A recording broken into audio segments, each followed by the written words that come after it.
राजस्थान के सीकर जिले के पास एक छोटा सा गांव था। उस गांव में श्यामलाल नाम का एक साधारण किसान रहता था। वह गरीब था, मगर उसका दिल बहुत बड़ा और श्रद्धा से भरा हुआ था। उसका सबसे बड़ा सहारा खाटू श्याम बाबा थे। श्यामलाल रोज अपने खेत से लौटकर बाबा के मंदिर में जाता, घंटी बजाता और बाबा के चरणों में माथा टेकता। उसकी छोटी सी झोपड़ी में बाबा श्याम की तस्वीर थी, जिसके ऊपर एक मोर पंख रखा हुआ था। यह पंख उसने कई साल पहले खाटू धाम से लाकर रखा था। वह मानता था कि यह मोर पंख बाबा का आशीर्वाद है और इसी से उसके घर में सुख शांति बनी रहती है। एक साल गांव में भयानक अकाल पड़ गया।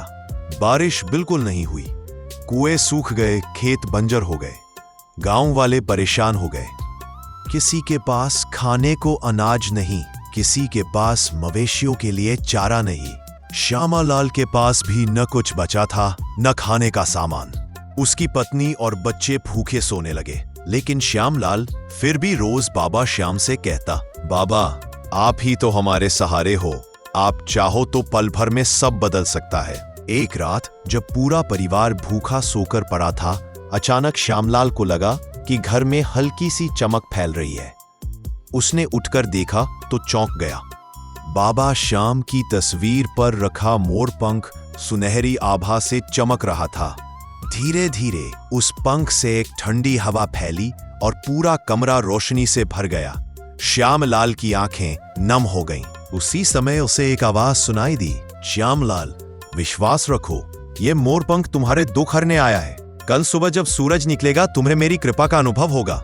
सुबह जब श्यामलाल खेत की ओर गया तो उसने देखा उसकी बंजर जमीन पर हरी भरी फसल लहरा रही है, जैसे रातों रात किसी ने खेती कर दी हो। गांव वाले दौड़कर आए और आश्चर्य से बोले, ये कैसे हो सकता है?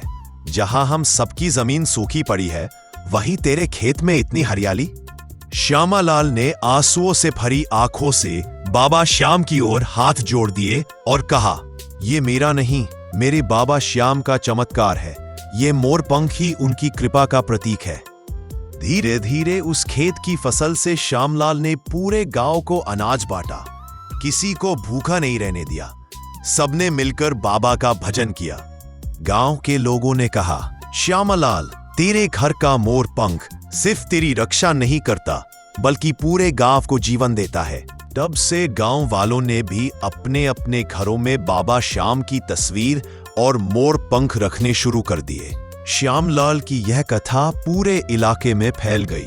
लोग खाटू धाम पहुंचने लगे और बाबा श्याम से आशीर्वाद मांगने लगे। यह चमत्कार सबको यही सिखाता है कि जब दिल से सच्ची श्रद्धा और विश्वास होता है, जब हम दूसरों का भला सोचते हैं, तो बाबा श्याम का मोर पंख हमारी हर समस्या को हल कर देता है। इस तरह श्यामलाल और उसके गांव ने मोर पंख के चमत्कार से नया जीवन पाया। आज भी वहां लोग कहते हैं, जहां खाटू श्याम का मोर पंख है, वहां सुख समृद्धि और चमत्कार अपने आप आ जाते हैं। कल फिर मिलते हैं नई कहानी के साथ।